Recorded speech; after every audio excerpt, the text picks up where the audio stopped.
बच्चों, आज का हमारा टॉपिक है वाक्य।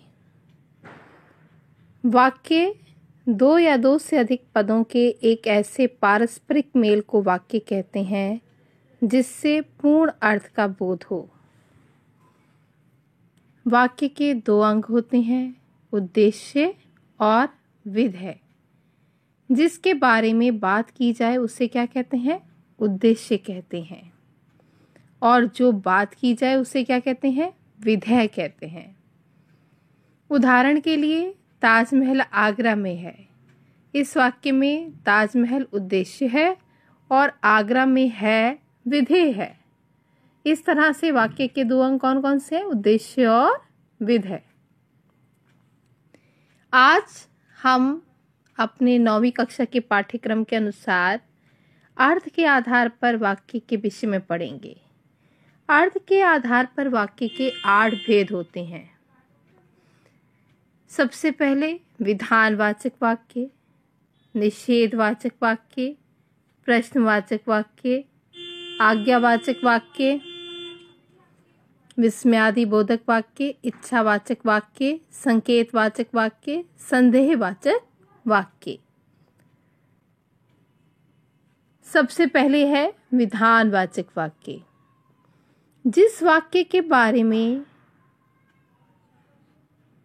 कहा गया है कि इसके द्वारा किसी काम के करने अर्थात किसी प्रकार की जानकारी प्राप्त होती है। वैसे अगर हम शाब्दिक अर्थ पर जाएं, विधान का मतलब होता है नियम। तो जो एक निश्चित नियम की बात करता है वाक्य, है ना? जिस वाक्य के द्वारा किसी काम का करना अर्थात किसी प्रकार की जानकारी प्राप्त होती है उसे क्या कहते हैं? विधानवाचक वाक्य कहते हैं। जैसे पृथ्वी गोल है, चीनी मीठी होती है, हरियाणा एक राज्य है। इस बात को बदला नहीं जा सकता ना। इनमें जो ये बातें बताई जा रही हैं, इनमें ये जो हैं ये एक नियम है। राम अयोध्या के राजा थे, रोहन अक्लमंद है, सोहन पुस्तक पढ़ता है, सुरेखा पत्र लिख रही है। तो इस तरह के साधारण वाक्य किसमें आते हैं? विधानवाचक वाक्य में। उसके बाद है आपका प्रश्नवाचक वाक्य। जब वाक्य में प्रश्न किया जाए जिसमें क्या, कौन, कब, कहाँ, कैसे, किसका, किस लिए आदि प्रश्नवाचक शब्द आए उसे प्रश्नवाचक वाक्य कहते हैं। आप क्या खाना पसंद करेंगे? तुम्हारा क्या नाम है? स्वास्थ्य अब कैसा है? ये हेल्थ के लिए पूछा जा रहा है। How are you? तुम्हारा जन्म कब हुआ था? राम के पिता का नाम क्या है? इस तरह के प्रश्नवाचक वाक्य किस में आते हैं? प्रश्नवाचक वाक्य के अंतर्गत आते हैं।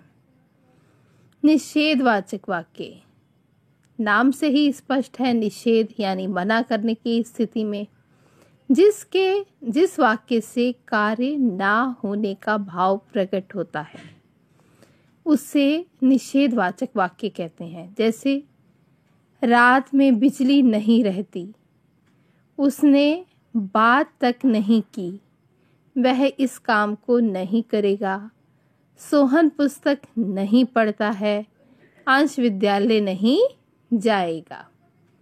अगला है आपका इच्छावाचक वाक्य।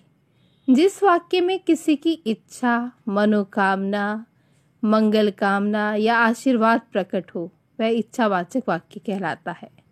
मुझे वकील बनना है, काश मेरे भी पंख होते, उसके अलावा और भी वाक्य। संकेतवाचक वाक्य, जिन वाक्यों में किसी संकेत का बोध हो उन्हें संकेतवाचक वाक्य कहते हैं। जैसे मेरा घर उधर है, रोहन का घर यहाँ है। ये एक संकेत दिया जा रहा है। तुम दिल्ली चलोगे तो मैं चलूँगा, यदि तुम बुलाते तो मैं ज़रूर आता, है ना? तो इस तरह के जो वाक्य हैं वो क्या कहलाते हैं? संकेतवाचक वाक्य कहलाते हैं। आज्ञावाचक वाक्य, जिस वाक्य में किसी को आज्ञा आदेश दिया गया हो अथवा निवेदन या प्रार्थना की गई हो वो क्या कहलाते हैं? आज्ञावाचक या विधि सूचक वाक्य। जैसे कृपया आप शांत रहें, चुप रहो, बाहर जाओ, इस पाठ को पढ़ो, कृपया खड़े हो जाइए, हे प्रभु रक्षा कीजिए। विस्मयादि वाचक वाक्य, नाम से ही स्पष्ट है विस्मय का बोध हो, जहां पर है ना, विस्मय यानी हैरानी, हर्ष, शोक, घृणा, ऐसे भाव जो अचानक से हमारे भीतर पैदा होते हैं, वह विस्मयादि बोधक वाक्य द्वारा कहे जाते हैं। जैसे, अरे इतने बड़े हो गए, वाह क्या बात है, ओ जानकर दुख हुआ, छी यहाँ बहुत बदबू है, धत ऐसा नहीं करते, आह क्या मौसम है, जैसे वाक्य किस में आते हैं, विस्मयादि बोधक वाक्य में।